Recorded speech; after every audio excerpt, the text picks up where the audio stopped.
Queridos irmãos, queridas irmãs da Arquidiocese de Pelotas, louvado seja Deus por este nosso encontro semanal com o programa Voz do Pastor, através da Rádio Universidade. É o pastor levando a sua voz a todas as ovelhas da nossa igreja particular de Pelotas, a Arquidiocese de Pelotas, formada por cada um de nós, batizados e batizadas. Nós somos a Arquidiocese de Pelotas.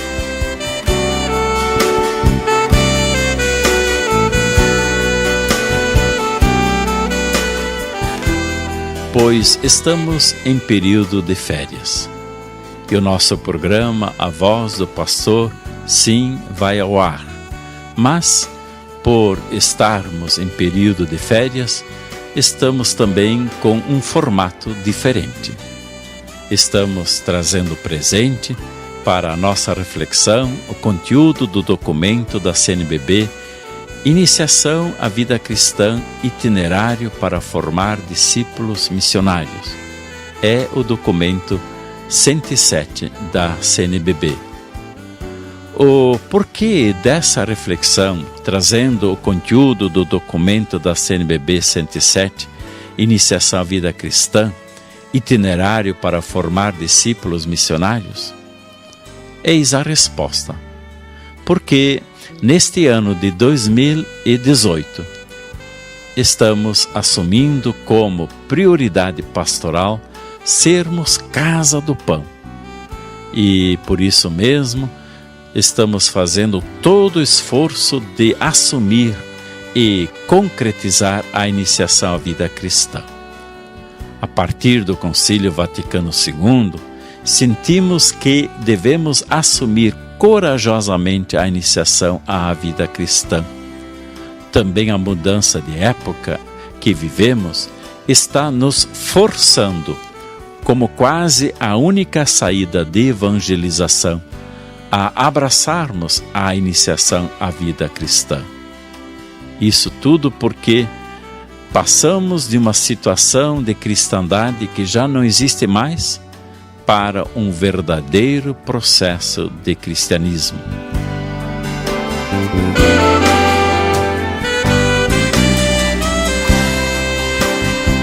Dom Jacinto traz presente sua mensagem de pastor. Estamos acolhendo o documento da CNBB 107, Iniciação à Vida Cristã, Itinerário para Formar Discípulos Missionários. Chegamos ao capítulo 2 deste documento 107. E o capítulo 2 tem como título Aprender da História e da Realidade. Ver. E começa o capítulo 2 com o ponto 2.1, o processo de iniciação à vida cristã ao longo da história. Número 39. Animados pela narrativa do encontro de Jesus com a samaritana, a igreja, que somos todos nós que o seguimos, é chamada hoje a promover um novo encontro luminoso, um novo diálogo com novos interlocutores, reconhecendo que nos encontramos em um momento histórico de transformações profundas e de interlocuções novas. O documento de Aparecida caracteriza este momento como de mudança de época. Em nosso país, essas transformações assumem características comuns que afetam os critérios de compreensão, os valores mais profundos da vida, da família, da sociedade. Nesse cenário de mudança, a Igreja vive e age. Não estamos partindo do zero. Há um passado que pode impulsionar-nos a buscar constantemente novos caminhos, para que cheguemos a viver com autenticidade e zelo ardente o seguimento de Jesus, a partir com Ele e partilhar com Ele a missão de fazer acontecer o reino no mundo de hoje. Número 40. Jesus formou discípulos e discípulas, instruindo-os com sua original atitude de acolhida, de compreensão e de valorização das pessoas, principalmente das marginalizadas. A vida de Jesus transformou de tal modo essas mulheres e esses homens que, aos poucos, foram compreendendo que a salvação cristã é vida concreta, existência cotidiana, de relação pessoal com Deus e com os irmãos e as irmãs. É também libertação do pecado, das injustiças e das limitações humanas. A expressão novo é fundamental nas atitudes de Jesus. Odres novos, mandamento novo, nova aliança. Tudo isto teve seu ponto alto na entrega pessoal de Jesus, da sua própria vida na cruz, na certeza da sua ressurreição, para permanecer conosco para sempre. Número 41. O conteúdo essencial do primeiro anúncio, querigma, trata da vida de Jesus de Nazaré, de sua pessoa, de sua mensagem, de sua missão e de seu momento culminante de morte e ressurreição, Páscoa. Por aí passou a formação progressiva de novos discípulos. Nesse processo contavam sempre com a ação do Espírito Santo, presente no testemunho de vida dos que já faziam parte das comunidades cristãs. Número 42. A partir do segundo século, a Igreja aos poucos estruturou um processo para a iniciação de novos membros a uma nova identidade como cristãos inseridos na comunidade eclesial, prontos a celebrar a fé e a assumir a missão. Tal processo de iniciação, mais tarde, foi denominado catecumenato. Sua finalidade era possibilitar, por meio de um itinerário específico de iniciação, a preparação prioritariamente de pessoas adultas que tinham manifestado o desejo de assumir a fé da Igreja.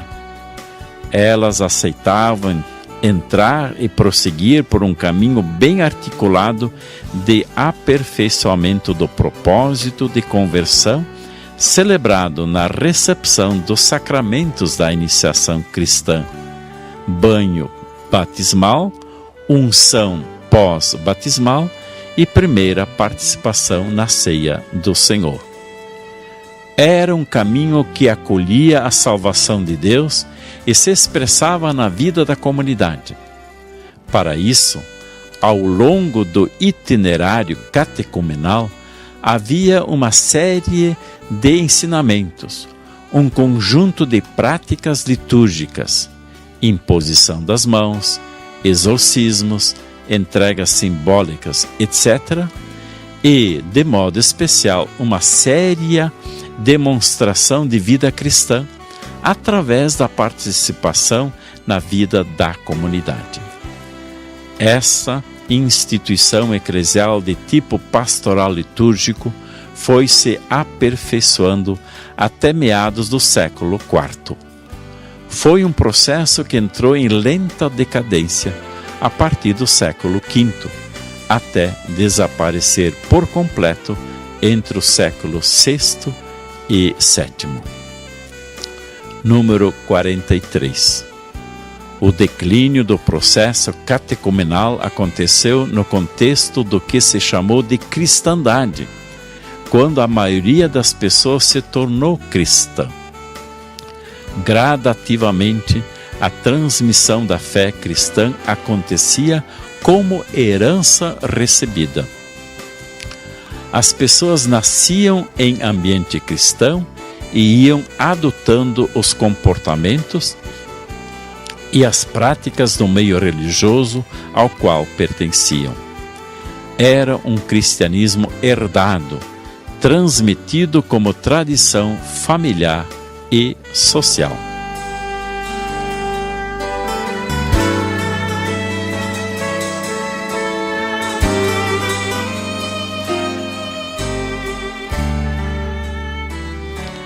Estamos acolhendo o documento da CNBB, Iniciação à Vida Cristã, Itinerário para formar discípulos missionários.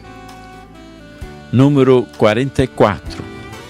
Aos poucos, na cristandade medieval, os sacramentos da iniciação cristã eram celebrados sem muita relação entre eles. O batismo de crianças se tornou prática comum, desligando-se de sua relação com a crisma e a Eucaristia. A fé encontrava expressão nas devoções aos santos, nas peregrinações, nas penitências. Grande importância passaram a ter as orações decoradas. A Bíblia era proclamada nos sermões, ensinada ao longo das procissões e festas, e representada na pintura, na escultura, no teatro, nos cantos e nas narrativas populares. Era uma catequese da piedade popular. Número 45. A Igreja, após o Concílio de Trento, 1545 a 1563, elaborou um catecismo a ser utilizado pelos párocos, centrado no conhecimento da doutrina da fé, na instrução moral, na celebração dos sacramentos e nas orações cristãs. Essa estrutura deu origem a um processo no qual o catecismo passou a ser a referência oficial de transmissão da fé.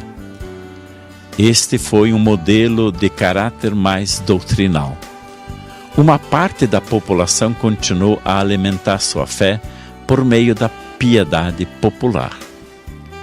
Número 46. O estilo pastoral da cristandade influenciou a formação de muitas pessoas. Respondeu aos desafios de seu tempo, em especial dedicando-se à dimensão doutrinal da catequese. Mas, hoje, o caminho tornou-se diferente, exigindo novos processos para a transmissão da fé e para o discipulado missionário. 2.2 O caminho que já conseguimos fazer.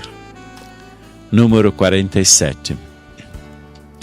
O Concílio Vaticano II, 1962 a 1965, nos convidou a procurar novos caminhos para a transmissão da fé. E esses novos caminhos para a transmissão da fé em nosso tempo. Ele deu um impulso significativo e novo à pastoral, estimulando-a a ler os sinais dos tempos e escutar o Espírito que está em ação no mundo. O Vaticano II recomendou oficialmente a restauração adaptada do catecumenato e apresentou seus traços característicos.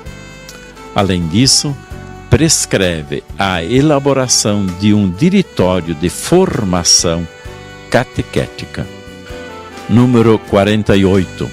Impulsionada pelo concílio, a Igreja avançou e pode contar hoje com um acervo documental nesse campo.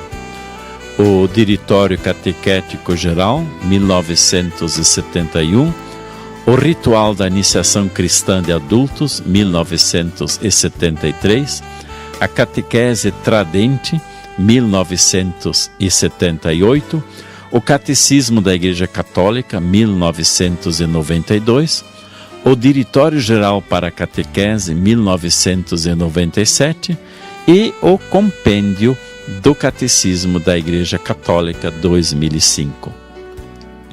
Nesse processo de renovação conciliar, diversos sínodos versaram sobre temas fundamentais como a evangelização, a catequese, a família, a palavra de Deus, a Eucaristia, a vocação e missão dos leigos e leigas. Em tudo isso, a Igreja tem levado em consideração novas circunstâncias e necessidades para poder promover, de fato, o encontro pessoal com Jesus Cristo e o acompanhamento formativo de seus novos discípulos missionários. 49. Número. A Igreja no Brasil acolheu essas orientações especialmente nos documentos Catequese Renovada, 1983, e o Diretório Nacional de Catequese, 2006.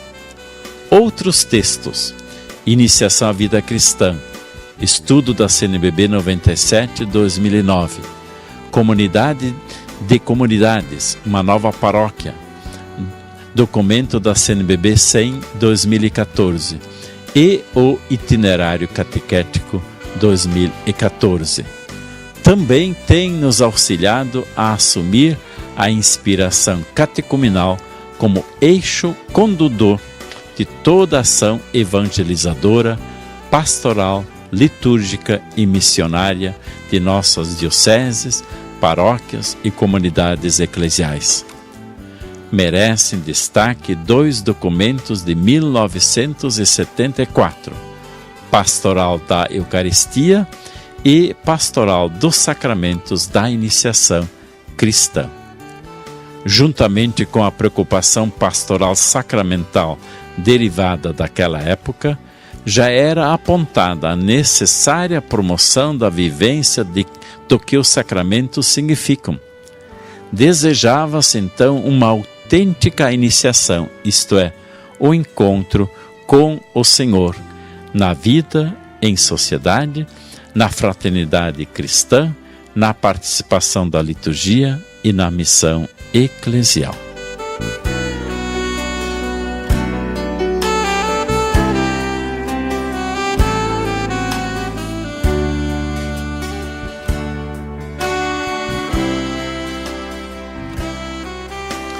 Estamos acolhendo o documento da CNBB 107, Iniciação à Vida Cristã, Itinerário para formar discípulos missionários. Número 50. Este desafio deu origem a uma série de iniciativas renovadoras em muitas dioceses, paróquias e comunidades por parte de leigos e leigas consagrados e ministros ordenados, compromissados com a renovação pastoral da iniciação cristã. Foram muitos os que se empenharam em novas experiências evangelizadoras, catequéticas, litúrgicas, bíblicas, missionárias e formativas. Isso tudo nos permitiu, desde 2011, assumir a urgência da iniciação à vida cristã em nossas diretrizes gerais da ação evangelizadora da Igreja no Brasil, 2015 a 2019. E já antes, 2011 a 2015, como tarefa de toda a comunidade eclesial e não desta ou daquela pastoral. É a comunidade inteira que precisa se responsabilizar, transformando-se em casa da iniciação à vida cristã. 2.3. A urgência de um novo processo de iniciação à vida cristã. Número 51. Em um momento de crise, como este do mundo em mudança, somos profundamente questionados. O próprio Senhor nos retira de nossa acomodação e nos chama a responder a esse novo desafio. O Evangelho não mudou, mas mudaram os interlocutores. Mudaram os valores, os modelos, as alegrias e as esperanças, as tristezas e as angústias dos homens e das mulheres de hoje. Jesus nos convida a sair, a escutar, a servir em um movimento de transformação missionária de nossa igreja. Essa atitude exige estarmos atentos aos sinais dos tempos. O processo é de escuta e atenção aos clamores do povo. Voltando-nos assim para a Samaria dos nossos dias, como fez Jesus, abrem-se novos espaços livres, críticos, comunitários e fraternos, onde a fé cristã pode emergir com uma renovada pertinência na busca de mais humanidade e de melhor qualidade de vida, com um profetismo especial que responda às necessidades de nossa realidade. Número 52. Essa complexa realidade na qual estamos mergulhados nos revela que a experiência de fé cristã se encontra hoje em uma espécie de estado generalizado de busca e de recomeço. Fica para trás um determinado modelo eclesial, marcado pela segurança da sociedade de cristandade, e desponta um processo de renascimento de um modelo de igreja pobre com os pobres, em saída missionária para as periferias geográficas e existenciais. É tempo de germinação. Somos chamados a viver algo novo que nasce, por meio do impulso revitalizador do Espírito Santo que renova a face da terra. Número 53. Para que o anúncio do Evangelho aconteça, é necessária a devida atenção aos desafios da realidade.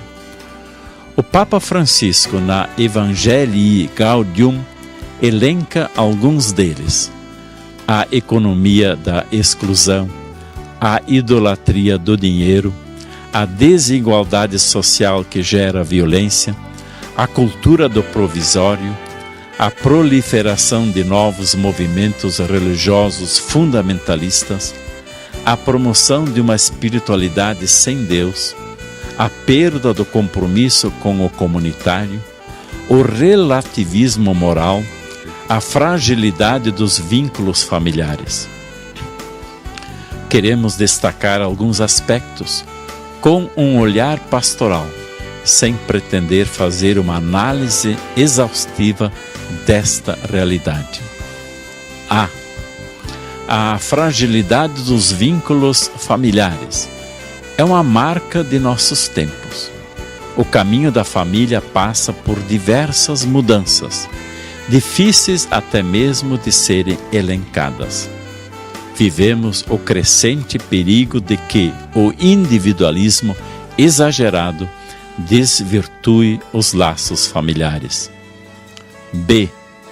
A perda do sentido do sagrado, da transcendência e do pecado, o que gera uma cultura que relativiza valores capazes de dar sentido à vida. A perda do senso de pertença comunitária, provocada pelo individualismo, que favorece um estilo de vida que debilita o desenvolvimento e a estabilidade dos vínculos entre as pessoas, levando um considerável número de pessoas a se afastar da comunidade eclesial ou a esconder-se e livrar-se dos outros. A crise ética em virtude da perda das referências de valores, na qual a verdade é produzida pelo indivíduo em função de interesses pessoais, sem vínculos com o bem comum, especialmente daqueles que são mais pobres e vulneráveis. E a violência que se origina das desigualdades sociais e da banalização da vida, agravada ainda mais com a corrupção que gera atitudes de desconfiança e descrédito nas possibilidades de mudança. F. A intolerância em relação ao diferente, gerando atitudes sectárias, de fechamento, de divisão, de conflito entre os seres humanos, colocando-os uns contra os outros. G. O pluralismo religioso que nem sempre é vivido com o necessário respeito, dificultando o diálogo ecumênico e interreligioso. H. A internet e as redes sociais digitais são parte integrante de nossa vivência cotidiana.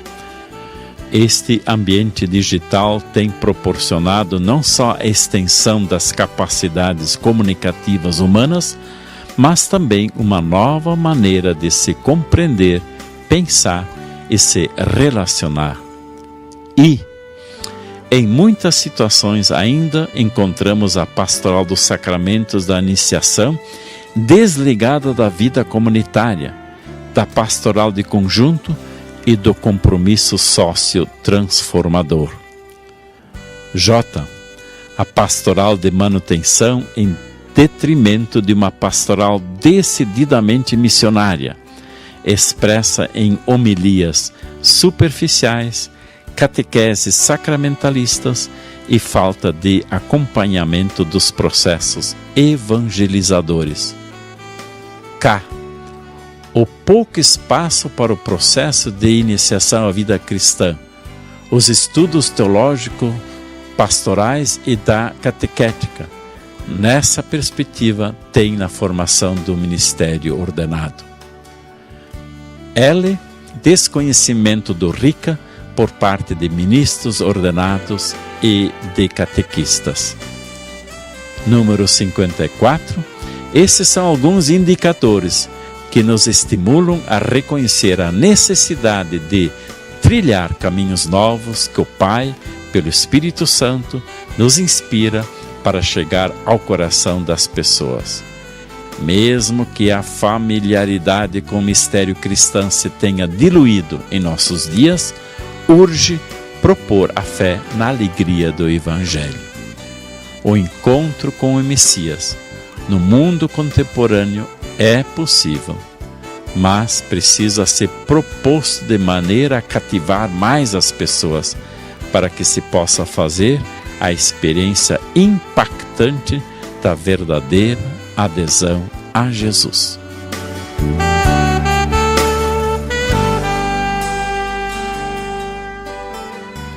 Chegamos ao final de mais um programa A Voz do Pastor pela Rádio Universidade. E nesse período de férias, estamos acolhendo o documento da CNBB 107, Iniciação à Vida Cristã, Itinerário para formar discípulos missionários. No próximo sábado, vamos continuar acolhendo este conteúdo deste documento. A todos e a todas, a minha bênção de pastor, em nome do Pai, do Filho e do Espírito Santo. Amém.